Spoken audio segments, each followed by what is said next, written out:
Welcome to TGL Music. Today, I'm going to be ranking every song on All Time Low's Last Young Renegade album. Now this, for me, I'll say it already, is my least favorite Last Young Renegade album. My least favorite All Time Low album, for sure. It is, they went a bit more pop with this album, and for me, personally, not a big fan. I know a lot of people do like this album, and it is actually one of their higher kind of viewed albums on a whole on like Spotify plays, but for me it is just too poppy, and yeah, it's not my favorite album, and you'll get to see that when we go through these songs and I talk about them. But yeah, only has 10 songs on this release, so it is also a short album, only 10 songs. So yeah, let's get into the ranking.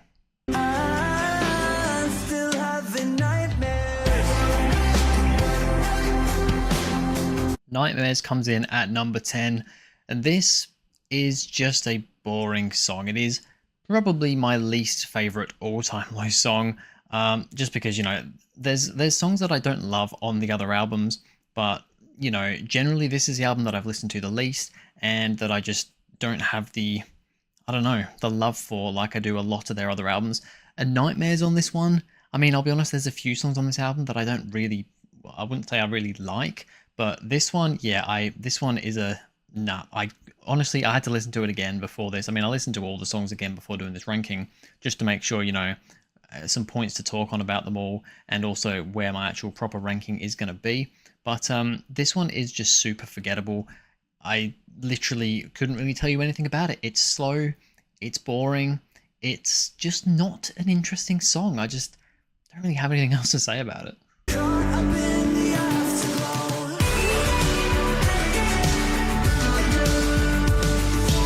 Afterglow comes in at number 9. Another song that I don't like this song. It has more going for it than Nightmares. It's more upbeat, it's a bit more interesting, but you know, I still couldn't really tell you much about this song that I love. It's very poppy. A lot of the songs on this album are very poppy. They went in a much more pop direction than kind of the punk direction they were in before. Thankfully, they've kind of somewhat gone back, not all the way to their, you know, roots with the punk, but they've definitely gone more towards their old roots with their newer albums that I've already reviewed on the channel. But this one was for sure the pop album, at least in my opinion. And yeah, this song is just pop. I don't particularly love, I mean, the verse is just boring. The chorus, it's nice, you know, it lifts you up and it gets into it, but then, you know, it's not really got like a, I wouldn't even say it's got a proper chorus. It's kind of, it almost feels like a pre-chorus with the lyrics, and then the chorus is almost like just a little musical bit. Like, I don't know, just this song doesn't really flow for me.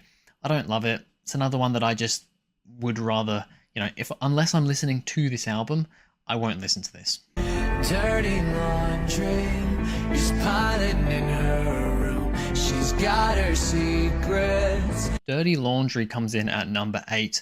Now this actually fell a couple of spots down the list just before I started recording this. You know, I've been doing rankings for ages. I've got a bunch of albums, pages and pages of documents of albums that I've already ranked. But, you know, before doing these videos, I'm listening through them again and just making sure that my rankings are correct for where how I feel right now.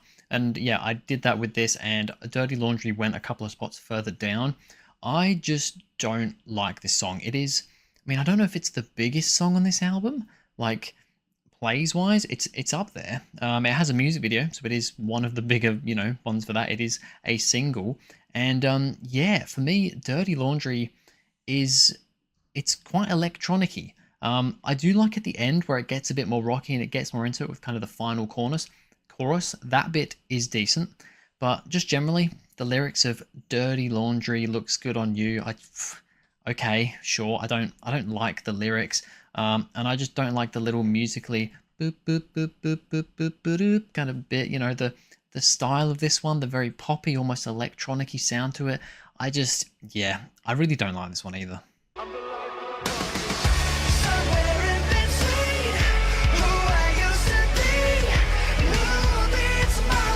Life of the Party comes in at number 7. This one I think is okay. This is an okay song. It has a bit more going to it. It has a bit more of a rocky feel to it, but it's still not, you know, crazy. Like, it's still not crazy punk rock, punk pop even. It's just, yeah, it's pop with a little bit of guitar in it and some slightly heavier drums, but the drums on this album feel very kind of, I don't know, soft and almost fake. I don't know, that there's not a lot of good drums on this album in my opinion. And yeah, this one, yeah, like I said, I like it a bit more than some of the other songs on the album that we've already listed. It is a bit of a step up from Dirty Laundry, I'd say, by this point, but still not one I really like. If you start floating away, I promise you will be fine.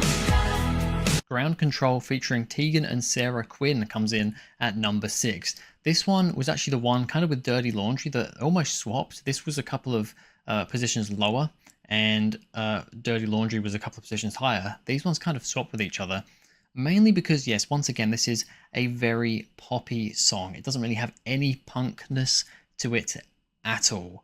But I do still, for an all-time low pop song, this one I think is decent.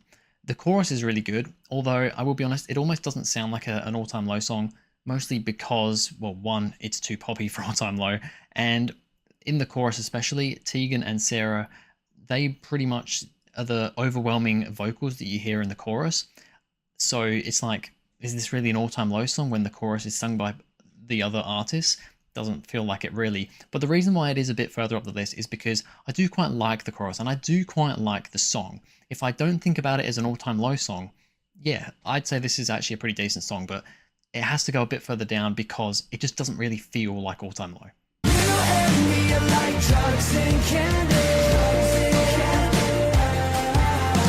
Drugs and Candy comes in at number 5. Another one that actually moved a few spots down before doing this video. This one is, once again, it's okay. We're still not getting to anything absolutely groundbreaking on this album. We don't really, I'd say there's only one song that I really like on this album, which is of course number 1.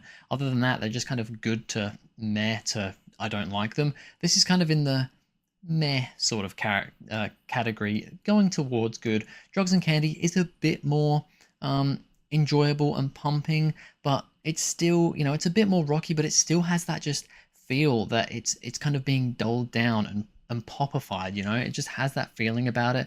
And ultimately the lyrics I don't love either. It sounds a bit generic. I think that's the main thing with this album. It is a very generic sounding album, a very generic pop, slightly punk sounding album.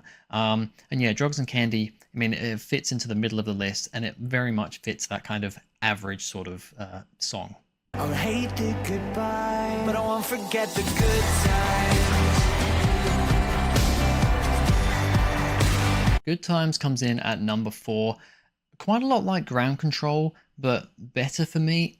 Once again, it's quite a good song. I actually think this is a pretty decent song, but you know, for a pop song, it's a good song.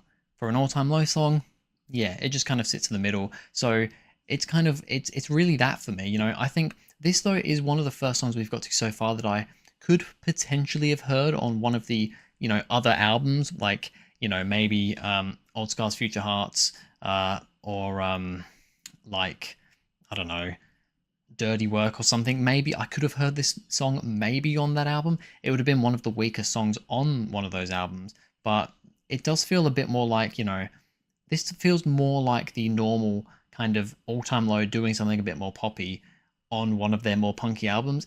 It feels like this. I can't really explain that to you, but yeah, generally I quite like this song. I think it's got a great chorus, but once again, there's not really any electric guitar. The drums are quite slow. It's another fairly slow song, a fairly basic song. So yeah, it only gets number 4, but I do still quite like this one actually.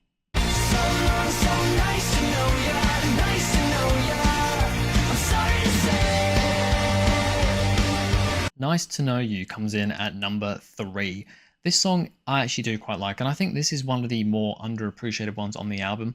It's one of the least viewed, kind of least Spotify played, from what I could tell, and I don't really understand that. I mean, yeah, it is. I mean, it's still not an amazing song, don't get me wrong, even at number 3 on this list, just showing you that I don't love this album, but it has more of a beat to it. It's a bit more feel-good, and has a little bit more of that. I mean, it's still not really that punky or rocky or anything, but it just feels... It feels a bit more exciting. It's a bit more of a sing-along song, in my opinion, this one. So yeah, I quite like this one. Maybe a little bit underrated on this album. So yeah, number 3 for Nice to Know You.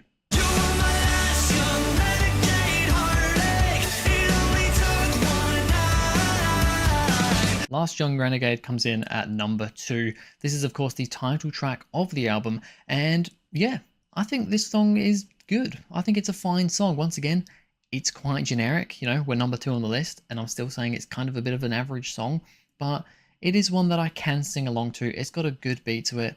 It's just not kind of different enough between the verse and the chorus. You know, one of the things, and I've talked about it in, you know, the other rankings of newer all-time low albums, what they're really good at usually is having a very different verse to chorus and really kind of pumping into that chorus. This album doesn't really have that, and even its best songs don't really have it. Like Last Young Renegade, it's got a good chorus, it's got a fine verse, they're just not kind of stand out. There's nothing that really stands out massively. It's just kind of, yeah, it's a decent song, and that's all I can say about it. This is one that I might occasionally just put on if I want to listen to something a little bit different from All Time Low, but it's still not one that I'm absolutely going to go out of my way to listen to.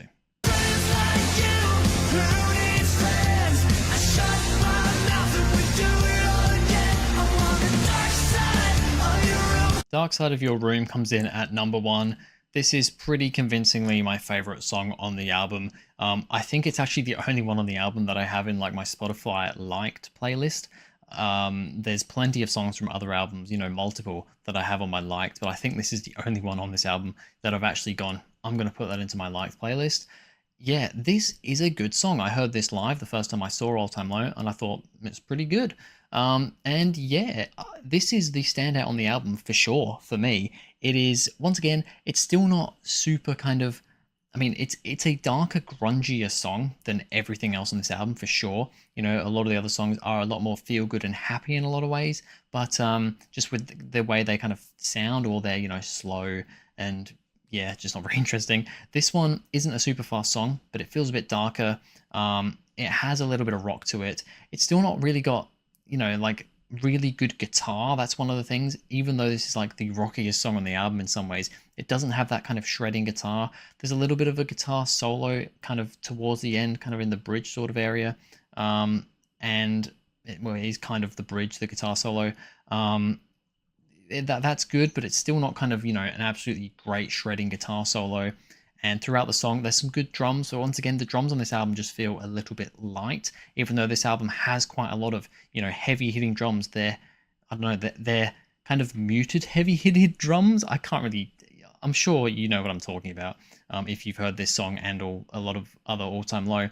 But yeah, this is definitely the best song on the album though. It is one that I do quite like to listen to fairly often, and yeah, by far the standout. So there we go. That was my ranking of all 10 songs on All Time Low's Last Young Renegade album.